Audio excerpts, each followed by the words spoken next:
Welcome to On the Issues with Michelle Goodwin at Ms. Magazine, a show where we report, rebel, and we tell it just like it is. On this show, we center your concerns about rebuilding our nation and advancing the promise of equality.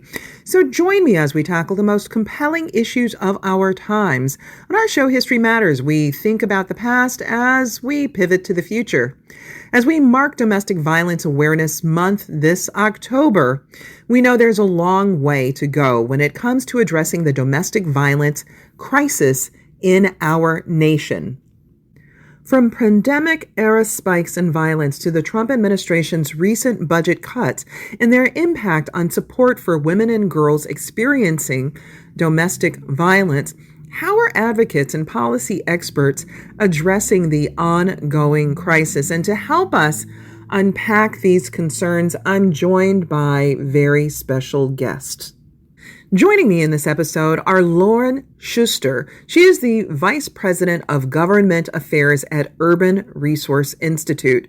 She joined the Institute after serving as Chief of Staff to Assemblymember Linda B. Rosenthal for more than 11 years, and before that, she worked at the New York Public Interest Research Group.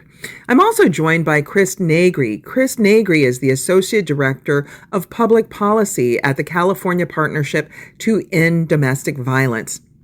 Listeners, please sit back and take a very close listen. I'm honored to be joined by you. Thank you both, Lauren and Chris, for being with us and to discuss these very important issues that are important that we keep at the forefront. Domestic violence, what exactly does it mean? And how does it translate in these times? So I want to start off first with a question that when it comes to domestic violence in the policy realm, what are some of the challenges that you see being faced in these contemporary times? And I'll ask you that first, Lauren. What are the kinds of challenges that we see in the context of these times when it comes to furthering an agenda that focuses on domestic violence? Dr. Goodwin, thank you so much for that question. So it is important to note that October is Domestic Violence Awareness Month. So it's an opportunity to really shine a light on DV and gender-based violence in a way that we should be doing the entire year, but that we do in a really purposeful and intentional way in October. And I think one of the things we see here at URI is really an incredible lack of focus on domestic violence as an issue that is impacting so many individuals, 1 in 4 women, 1 in 7 men, and it is disproportionately impacting women of color in the Black community and the Latina community. Here in New York City and really across the country, we see rates of violent crime coming down. And during the pandemic, DV rates increased by 12%. We all know that as people were trapped at home with their partners who were abusive, that DV only exploded. And while other rates have come down, domestic violence rates continue to remain stubbornly high. And that reflects a real lack of awareness and a real lack of investment in comprehensive solutions designed to disrupt the cycles that fuel domestic violence. And those cycles are often intergenerational. You see young people who are exposed to violence in their homes and in their communities. They're 50% more likely to experience violence as adults, either as a victim or a perpetrator. And then you see people who have engaged in harming behavior. So we refer to them as the harming party here at URI. So many of them have experienced trauma themselves. That is the underpinning of a lot of violent behavior is unresolved trauma. And so at URI, we really work to provide individuals who have caused harm with trauma-informed accountability programming. It helps them to understand why their behavior is dangerous, and it gives them tools to stop. We believe that if you sort of zoom out and view domestic violence as a major public health crisis instead of a very narrow public safety issue, that we can make impacts in a way that we haven't seen before. So, Chris, hearing now what Lauren has mentioned, that domestic violence, we saw certain concentrations of it during the peaks of COVID, the concerns that what would have seemed as an arc towards greater education in our communities, resulting perhaps in fewer incidences of domestic violence, less of it in a spread. Lauren is telling a story about that's anything but the truth, and that domestic violence remains an important concern in our society. Is this something that you are also seeing? Yeah. I mean, in terms of the impact, Lauren has already painted a very vivid picture. I will just add a couple of figures there. So, specific just to California, there have been studies of the economic impact of intimate partner violence. A study out of Tulane and UCSD estimated the cost just in California of intimate partner violence is $73.7 billion. dollars. Okay, Chris, wait just one second Yeah. there. Just to concentrate on that, can you repeat that figure? $73.7 billion. It's And that astounding. includes, hospitalizations, it includes deaths, it includes incarceration, it includes, all of the costs associated with the legal system. So, and you, if you take that figure and you compare it with the investment that the federal government and the state government in California put toward domestic and sexual violence and other related issue areas, it's a pittance. So on the Mhm. prevention side, if you just look at the amount that the federal government allocates toward domestic and sexual violence prevention, on the domestic violence side, it's $7.5 million last year went to Mm. state coalitions to do domestic violence prevention work. And on the sexual violence side, $61.75 million through the rape prevention education program. And, And it's not that those numbers are insignificant, Chris, right? I mean, you're talking about tens of millions of dollars. It's not that that's insignificant. But what you're also saying is that the scope and scale is so significant that even with those resources, they barely, it's a pittance compared to the broader scope of the cost of the harms. yes, exactly. And that funding level just results in domestic and sexual violence programs not being able to build out an infrastructure that would be conducive toward doing really robust prevention work. Being in schools, teaching students about healthy relationships and the signs of domestic violence, working with parents and community members, doing work to increase the economic well-being of families, which we know is associated with intimate partner violence. Mhm, Um, mhm, it's just not sufficient really to help us build out that kind of an infrastructure. And the only other thing I would mention on the intervention side, so on prevention, we're seeing a lack of really sufficient investment. And on the intervention side, on the services for folks after they experience domestic and sexual violence, we are seeing a very difficult environment as well. So in California, for the last 3 years, we have had to go to the state to ask for $100 million in state level investment just to maintain flat funding for programs serving victims of domestic sexual violence, human trafficking, other issue areas. And if that state investment had not been allocated, then programs would have had to, you know, close, lay off folks, reduce their mhm. services. So the picture right now in terms of these programs being able to meet the very significant need is not the best picture. Let me pick up on that, continue with you, Chris, and I'll turn back to you, Lauren. And that is a question with regard to the budget cuts coming from the federal government. You talked a bit about the state and California. I'm wondering, have the current administration's budgeting cuts, the Trump administration's budget cuts, and other actions impacted then how these issues might be able to be addressed. And let me just pull from what we've recently seen in the 19th. And I'm quoting here that funding pauses, cuts, firings, and information purges have destabilized the infrastructure that helps victims of abuse.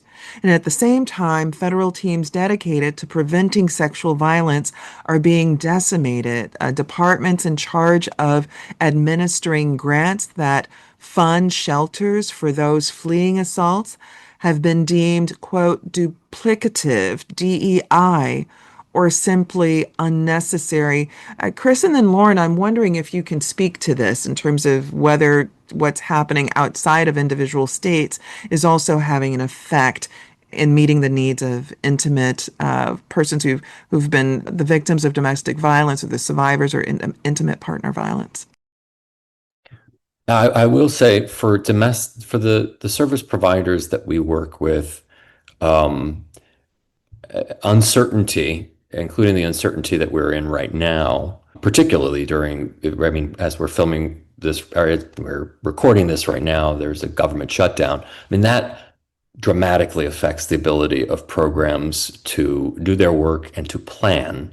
And that uncertainty has been there throughout this year, from the moment that federal grants were paused, to the rescission and clawback of certain grants over at the Department of Justice.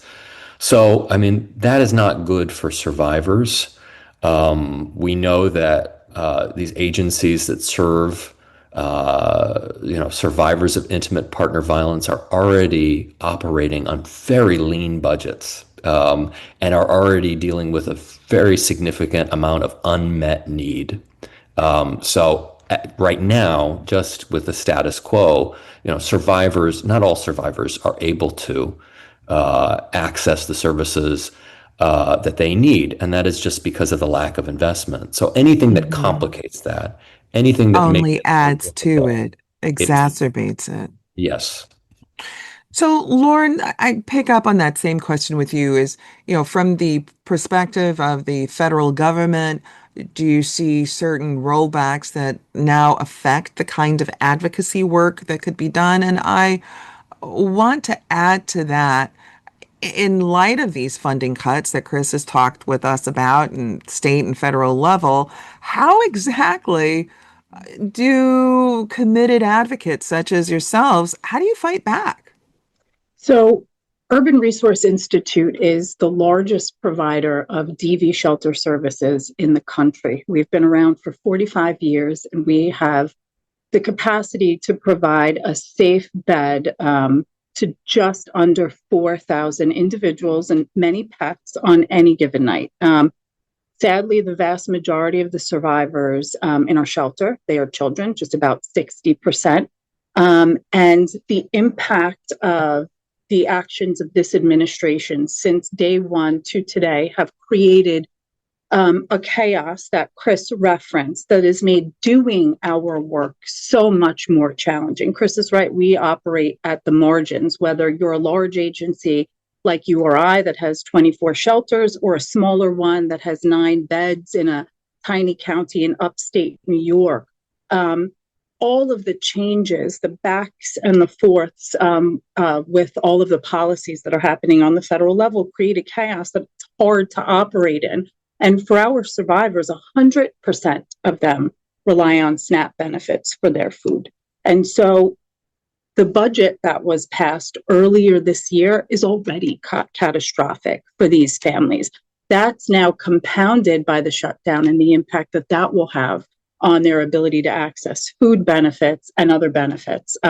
We are seeing furloughs at the Department of Justice and other agencies that administer grants. So you're seeing a slowdown in funding.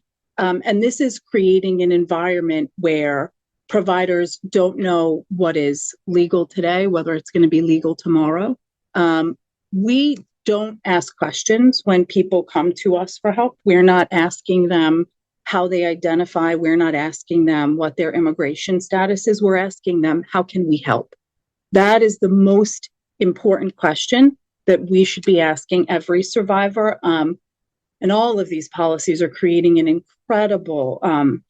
incredible fear. And it very much mirrors the trauma that survivors experience on a very regular basis.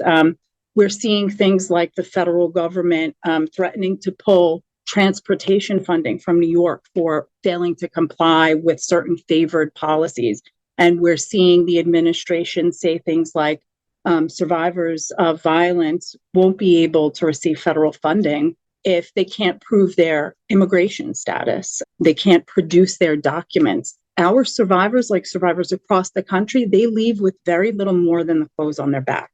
They are not looking for their passports. They are not checking. And in many cases, their abuser is holding on to those documents. And so there is an environment now of tremendous fear that is making very hard work much more challenging. On that note, just to further add to it, we have from Democracy Forward, which has been leading any number of lawsuits against the Trump administration and its recent executive orders. And I'm quoting to just further add to what you've just mentioned, Lauren. This is from just a few weeks ago, as they were making note that a court blocked the Trump-Vance administration's unlawful restrictions on Violence Against Women Act grants. And so, quoting from there, a federal court issued a preliminary order blocking the administration from enforcing many of the new unlawful restrictions on grants from the U.S. Department of Justice's Office on Violence Against Women. And I think that many people would probably find that shocking, that grants that had been established specifically to support this matters that would address violence against women. I mean, who would want violence against women? Intuitively, it should be that none of us would support violence against anybody or patterns of violence against women, but that those grants were being blocked. And the court's decision halted what they described as dangerous new requirements that made it impossible for many grantees to operate legally or effectively, and that those restrictions threatened to cut off life-saving resources to survivors, especially those from marginalized communities. And that's exactly what you were saying, that many of these grants, it's not as if it was kind of not known or just in a kind of broader landscape and oops, we forgot, but some very specific targeting of removing grant support for matters that address intimate partner violence and domestic violence. So I would say two things to this. There is a long history in this country of diminishing violence against women. And we see that in policy, we see that in action, we see that in the fact that as rates of other violent crime decline, rates of domestic violence, intimate partner violence continue to either rise or stay stubbornly flat. And I think you are seeing leaders in this country make statements diminishing domestic violence as something less than a criminal act. And that is dangerous. It is fatal for people who are looking to Lauren, escape. can you help to explain that? Because in an era of so much social media, there is one aspect of this, which is that, well, threats that take place, that it's as long as the individual doesn't articulate as really having an intent to follow through, then the person who is being threatened, in this case, the woman, the child, etc., or the man, shouldn't be able to get a remedy. I mean, if the person can argue, well, I didn't really intend to make you feel that way, even though my words may have said I want to kill you, if I don't really, have it in my mind, then what are you complaining about? So it's important to note that domestic violence, like many other forms of violence, is escalating in nature. So what starts with a threat then becomes something more, and it often ends in a fatality. And so it is crucial, and it is the work that organizations like URI and so many of our partners across the country have been doing for decades to send the message to survivors that this is unsafe behavior and that there is a safe place for you to go. And that's the other point that I wanted to make, that you see all these headlines about funding restrictions and cuts to DV service providers and, immigration raids at DV shelters and other places. When a survivor is weighing whether or not to leave a dangerous and potentially deadly situation, that is one of the most challenging and fraught decisions and dangerous decisions that they're going to make. And then they see these headlines they're confronted with. Is shelter safe is the question then that they're forced to face. And it is undoing decades and decades of work that we have done to say, yes, if you want help when you are ready and need help, we are here and we are safe. Here, and if your doors are open, and doors may not be open if the grant funding doesn't come through or if donors are not there. I want to just quote from you in an interview with Mother Jones just a couple months ago, because it speaks to these issues. The headline was Republicans want to ban pets from domestic violence shelters. And you make a point that I think that probably people may not fully grasp. There's a narrative, and I'm going to come back to you with this, Chris, as well, which is that there's a narrative that is, look, if it's so bad, you can just leave. If it's so bad, just take your kids and leave. The abuser, if the abuser goes to work 9 to 5, then what's the big deal? During that period of time, just go. And I think that what you've been doing, the work of Chris and others, has been to try to help socialize people to the realities of domestic violence, that it's not just that cut and dry. So you mentioned survivors won't leave, they can't leave if they're going to leave their pets behind. Something that people may not understand, but it's something that you've mentioned, and you've said that pets are often the only source of unconditional love that a survivor experiences when they are in an abusive relationship. So many leave abusers with little more than the clothes on their back, their children, and their pets, and have them be forced to make, and to have them make a decision to leave their pets behind is too much for them to bear. Can you just expound upon that just a little bit? I mean, I think that people who have pets can certainly feel the intimacy of that, but I think that probably people don't think about those contexts when it comes to domestic violence. Most people don't think about that. Here at URI, we work to remove barriers that survivors often face in the journey to access safety.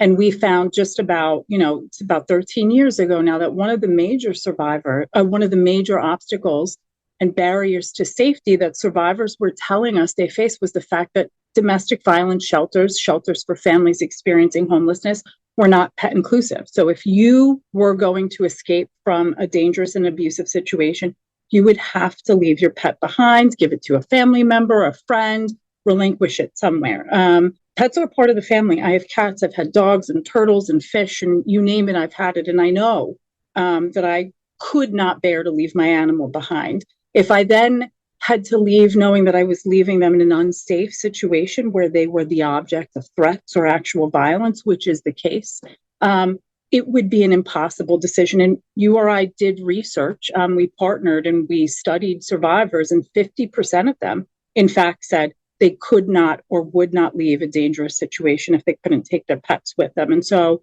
now, about 13 years ago, URI piloted the first pet-inclusive DV shelter.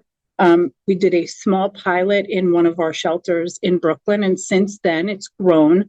And 10 out of our DV shelters are fully pet-inclusive. Last year, we piloted the first pet-inclusive shelter for families experiencing homelessness, and our goal is a fully pet-inclusive social services district here in New York City and really across the country by the year 2030. It is an important barrier to safety that we would love to remove.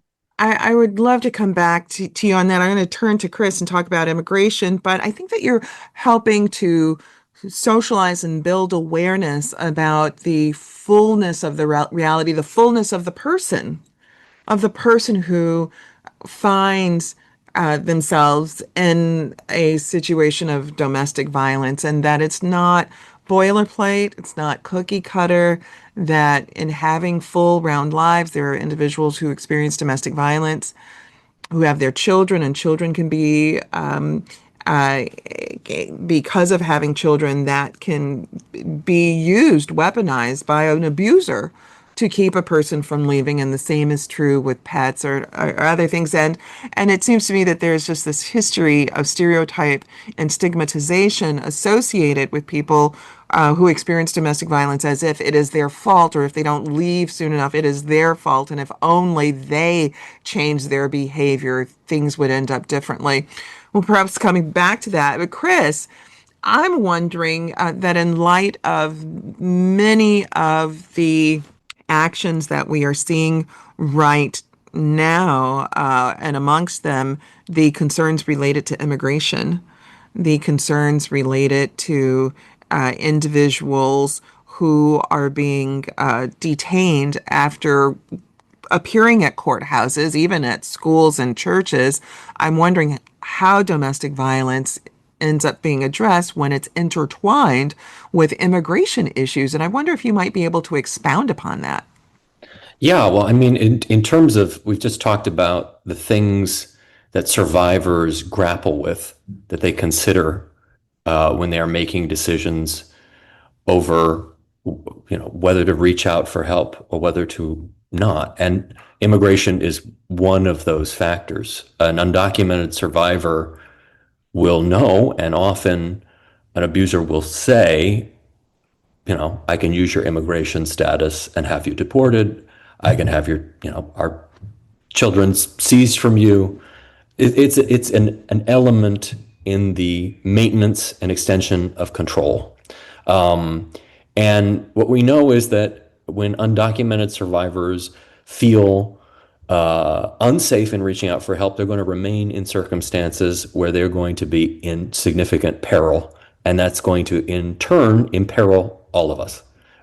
So this is one of the reasons why, in the past, domestic violence shelters, rape crisis centers, courthouses, other areas like that have been designated as protected or sensitive locations. We want to preserve access to these places among all people, because we know that when folks are not able to go to court to obtain a protective order, or to deal with a child custody case, that's not in the best interest of society. It's not in the best interest of the survivor who might be imperiled. It might, it's not in the interest of the child. So these are very complex matters, and really our attitude is the safety of one is the safety of all. We want to live in a society in which survivors are not in fear when they reach out for help.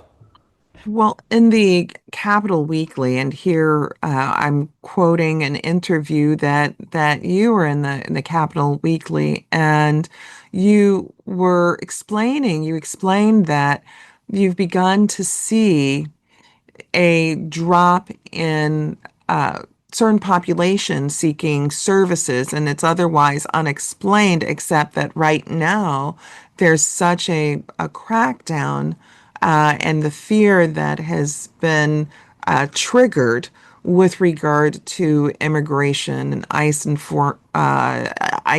entering, and some would argue interfering, yes, with people's daily lives. And you've said that we've heard from some of our agencies that they have observed decreases in demands for their services among certain clients. You say that I've heard of survivors being less willing to show up to court in particular, which is concerning because that's the place where one would file for a protective order or deal with a child custody case. So I wonder, Chris, how we further articulate or narrate those connections, because as you've said, it's just not healthy for society. It's not healthy for society when individuals are not able to vindicate their interest and get at least the minimal forms of protection. Yeah, and I think, that is one of the reasons why this was federal policy to protect these areas, because it is in, as you said, it's in everybody's interest to ensure that domestic violence and sexual violence survivors are able to access the help that they need. An environment in which that can happen with impunity will imperil everyone. And so That's the reason why our service providers serve all survivors. And they do not discriminate in terms of the services that they provide, because domestic violence and sexual violence don't discriminate. So I'm wondering this, I toss this question out to the both of you. What kinds of policy or legal changes are needed to support survivors and folks who are not yet survivors of domestic violence? What might, what's been on the policy agenda for the work that you've been doing? I would say that one of the most, or perhaps the single most important thing that we can do to increase survivor safety is raise awareness. And so for anybody who is listening or who has experienced domestic violence, or who knows somebody who has, there is help available. The national hotline is 1-800-799-HOPE. That's or you can text the word begin to 88788. It is critical that survivors, people who are not sure whether they're experiencing domestic violence, that there is a place for them to call and get confidential information about the resources that are available to them in their communities. I think the other important thing is what we talked about at the very beginning. It's investing in robust, comprehensive youth violence prevention. That's community-based and grassroots, led by the people who live in the communities that are experiencing the highest levels of harm. It's investment in programs that work with people who cause harm to help interrupt violence and prevent that second incident, that repeat offense, that next survivor. It's also removing obstacles and barriers to accessing safety. And so that's ensuring that shelters are fully pet inclusive. And Chris mentioned earlier the economic impact of domestic and gender-based violence on a societal level. It is also a significantly financially expensive ordeal to experience domestic violence. Nearly 100% of survivors of violence have reported experiencing economic abuse, whether that looks like debt that was forced upon them, that they didn't consent to, or being prohibited from working. And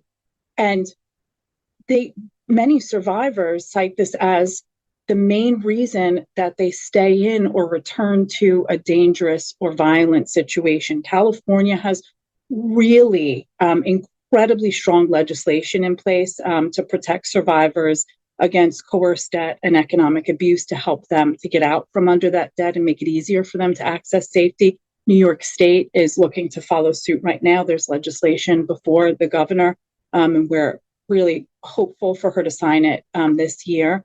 But it's really investing in a comprehensive suite of solutions. And we shouldn't over-rely on the criminal legal system to answer all the questions, because we are not going to arrest our way out of domestic violence. What a powerful point that there's been so much attention on the criminal aspect, but the criminal aspect doesn't resolve these issues, and hasn't. It just simply hasn't. And amongst the policy reform ideas that you spoke about, efforts happen to be meeting people where they are, people That's who've right. been abusers, and working with them to minimize, ameliorate, address what are those core types of issues. Chris, I'm wondering what it is that you're seeing on the policy horizon, or that which you think we ought to invest or do more of a particular thing in order to really begin to fully address domestic violence and begin to create a community of healing rather than what it is that we have today. Yeah. So obviously, as Lauren has said, funding for prevention and intervention. Two things that I would mention that we haven't really discussed in depth. One, housing and homelessness. Domestic violence is maybe the principal cause of homelessness among women. In California, most recent data that we have is 20% of unhoused people have experienced domestic violence, and 7.8% of them are actively fleeing domestic violence. Housing in California and nationwide, but especially perhaps in places like California, is extraordinarily unaffordable. And that is one of the elements, one of the principal components of a decision to stay in a domestic violence situation often, is the cost of housing and the risk of homelessness, perhaps especially with children. So that data on domestic violence survivors experiencing homelessness, that same data shows that 24,000, and this is in 2024, 24,000 children of domestic violence survivors were homeless along with their parents. So it's an incredibly complicated calculation to make to leave a domestic violence situation, and we know that that is one of the elements that people consider. Another thing that I would bring up is the child welfare system, and particularly this concept, which we have in California law and in many other states as well, of failure to protect. The idea that a domestic violence survivor, by virtue of experiencing domestic violence, perhaps in proximity to their child, in the home, that just the experience of that constitutes that survivor having failed to protect their child from witnessing domestic violence. And what we see is that often children of domestic violence survivors can enter the child welfare system and be separated from parents who have never touched them, just on those grounds. And what we've heard from service providers and survivors is that obviously that's a major component in a survivor's choice to stay in a domestic violence situation, because they're not going to imperil their relationship with their children. So I just, the through line in both of those is that we should not be adding additional impediments to survivors seeking help. We should be investing in housing affordability and ensuring that children can remain with their domestic violence survivor parents, among other things. In this episode, we've talked through any number of things: the funding cuts at state and federal levels, stereotype and stigma, immigration concerns, and pets, and what it is that keep people whole, and then what some of that in keeping folks whole, such as their pets, if they're not able to take them to shelters, what that could mean in terms of staying in a violent and abusive situation.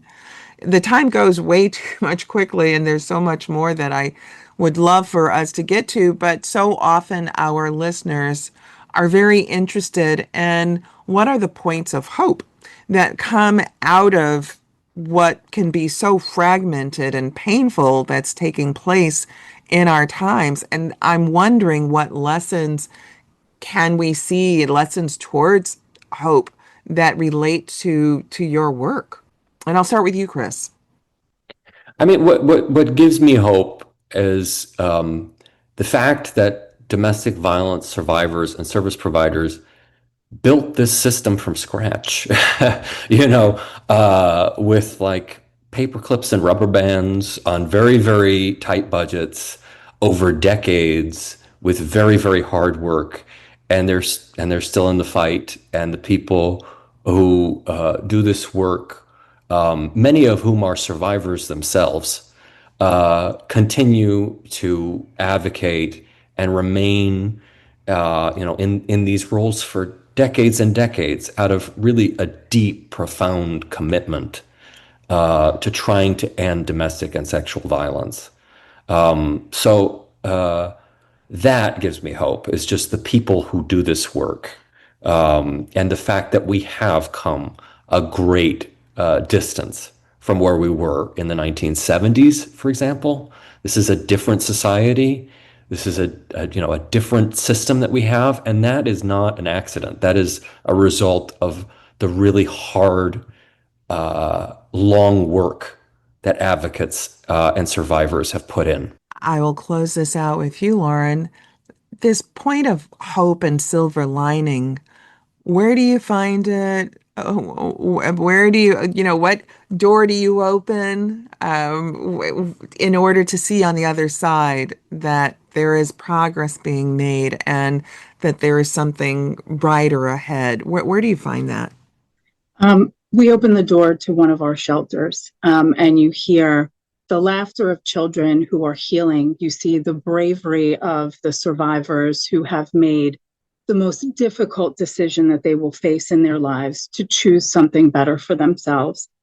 You see their courage and their resilience, and you realize that we too can get through this. And in the context of the recent history that Chris mentioned, understanding that VAWA is 20 years old, we have made tremendous progress in a very short period of time.